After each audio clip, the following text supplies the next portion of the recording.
வணக்கம். இந்த வீடியோ எதுக்குன்னு பார்த்தீங்கன்னா, நம்ம இங்கிலீஷ் கத்துக்கணும் அப்படின்னு நெனச்சுட்டு, அ என்னென்னமோ பண்ணுவோம். ஏதேதோ சொல்லுவாங்க. இப்படி கத்துக்கணும், அப்படி கத்துக்கணும்னா. ஆனா, உண்மையிலேயே எவ்வளோ போனாலும் நமக்கு ஆங்கிலம் கத்துக்கிறதுங்கிறது ரொம்ப கடினமா இருக்கு. ஏன்னு நான் கூட யோசிச்சு பார்த்தேன். அதுக்கப்புறம் தான் ஒரு விஷயம் தெரிஞ்சது எனக்கு. நம்ம கத்துக்கிற முறையே தப்புன்னு. அதுக்காக தான் இந்த பதிவ நான் உங்களுக்கு போடுறேன். அ இந்த வீடியோ மட்டும் இல்ல, இன்னும் நெறைய வீடியோக்கள் நான் போட இருக்கேன். தொடர்ந்து என்னுடைய சேனல பாருங்க. ஆங்கிலம் கத்துக்கணும் அப்படின்னு நெனைக்கிறவங்க, அடிப்படையா இது தெரியாம நீங்க ஆங்கிலம் கத்துக்காதீங்க.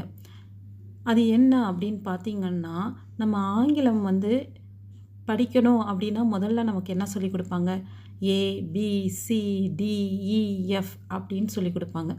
ஆனா, இது சரிதானா அப்படின்னு பார்த்தீங்கன்னா, இல்ல. நம்ம அதோட பேர் மட்டும் தான் கத்துக்கிறோமே தவிர, அந்த எழுத்துக்களுக்கான சவுண்ட கத்துக்கிறதே கிடையாது. அந்த சவுண்ட கத்துக்காததுனால தான் இவ்வளோ தூரம் நமக்கு பாதிப்புகள் வருது, ஆங்கிலம் கத்துக்கிறதுல. அது எப்படிங்கிறது இந்த வீடியோல நான் சொல்றேன். இப்போ ஒரு சவுண்ட நம்ம கத்துக்கிறதுனால என்ன ஆகும் அப்படின்னு பார்த்தீங்கன்னா, அ நமக்கு அந்த எழுத்துக்கள எப்படி ப்ரொனவுன்ஸ் பண்ணணும் அப்படிங்கிறது நமக்கு முதல்ல புரியும். ஒரு வார்த்தையை எப்படி உச்சரிக்கணும், அதுபோல் ஒரு ஆங்கில மொழிய எப்படி பேசணும். இன்னொன்று அந்த ஆங்கிலம் நாட்டை சேர்ந்தவர்கள் ஆங்கிலத்தில பேசும்போது அவங்க மொழி நமக்கு நிறைய புரியாது. ஏதோ தஸ் புஸ்ன்னு சொல்கிறாங்க அப்படின்னு நினப்போம். இதுக்கெல்லாம் காரணம் நம்ம அவங்களுடைய சத்தம் நமக்கு தெரியாததுனால தான். இப்போ உள்ள காலத்தில் உள்ள குழந்தைங்கன்னா கற்றுக்குவாங்க. ஏன்னா அவங்களுக்கு ஃபோனிக்ஸ் சவுண்டுங்கிறது தான் பேசிக்காக சொல்லித்தராங்க. இந்த ஃபோனிக்ஸ் சவுண்டை பற்றி தான் நான் இந்த வீடியோவில் சொல்ல போகிறேன். நம்ம முதல்ல ஏபிசிடி கற்றுக்கும் போதே அந்த ஏபிசிடிக்கான சத்தங்கள் நிறையா இருக்குது. அதை முதல்ல நம்ம கற்றுக்கணும். அந்த ஏ டு இசட் 26 எழுத்துக்களுக்கு ஒரு சத்தம் இருக்குது. அதுபோல் அதெல்லாம் சேர்ந்து வரும்போதெல்லாம் அந்த வவ்வல்ஸ்ன்னு சொல்லுவோம் இல்லையா, அதெல்லாம் சேர்ந்து வரும்போதெல்லாம் சத்தங்கள் மாறும். அந்த முறைகளெல்லாம் நம்ம கற்றுக்கிட்டோன்னா ஆங்கில மொழியோட சத்தங்கிறது நமக்கு ரொம்ப எளிமையாயிடும். இது தெரியாமல் தான் நம்ம ஆங்கில வார்த்தைகள் எல்லாம் ரீட் பண்ணுறதுக்கு ரொம்ப சிரமப்படுவோம். பேரெல்லாம் கூட புதுசாக இருக்கும். அந்த உச்சரிப்பு முறை தெரியாதனால தான் நம்ம இவ்வளோ தூரம் ஆங்கிலத்தில் தடுமாறிட்டுருக்கோம். அதுபோல் இந்த ஒலிகளை வச்சு தான் நிறையா கிராமர்ஸ்லாம் இருக்கும். கிராமர் ரூல் எல்லாம் கூட இந்த ஒலிகளை வச்சே நிறையா இருக்கும். நம்ம அதெல்லாம் தெரியாமல் கூட கிராமங்களில் நிறைய தப்பு பண்ணுவோம்.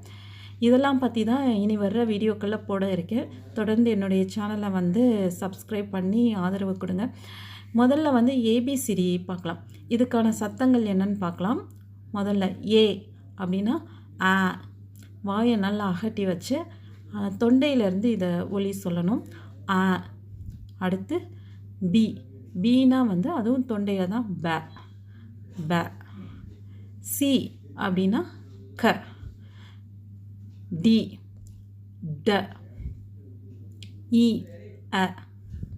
எஃப் ஃப். ஜி க. ஹெச் ஹ. ஐ இ. ஜே ஜ. கே க. எல் இல்.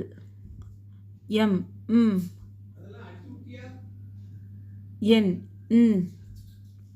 ஓ ஆ. பி ப. கியூ கு. ஆர் ர். எஸ் ஸ். டி ட.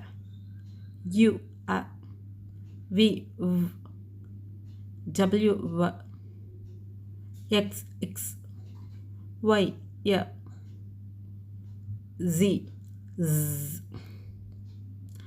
இந்த சத்தங்கள் தான் இந்த எழுத்துக்களை பார்க்கும்போது நம்ம உச்சரிக்கணும். அதுபோல் இந்த சத்தங்கள் வவ்வல்ஸ் எல்லாம் சேர்ந்து வரும்போதும் சில கான்சனன்ட்ஸ் எல்லாம் சேர்ந்து வரும்போது அந்த சத்தங்கள் மாறும். அதெல்லாம் அடுத்த வீடியோவில் பார்க்கலாம்.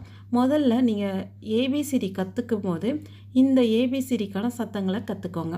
இதுக்கான நிறையா வீடியோஸ் நேட்டிவ் ஸ்பீக்கர்ஸு நிறையா போட்டிருப்பாங்க. இந்த வீடியோஸையும் பாருங்கள். அதுபோல் இந்த சத்தங்களை கற்றுக்கிறதுக்கு அந்த நேட்டிவ் வீடியோஸில் உள்ள சத்தங்களையும் கற்றுக்கோங்க. தேங்க்யூ. இந்த வீடியோ பிடிச்சிருந்தா லைக் பண்ணுங்கள், ஷேர் பண்ணுங்கள், கமெண்ட் பண்ணுங்கள். அடுத்த வீடியோவில் பார்க்கலாம்.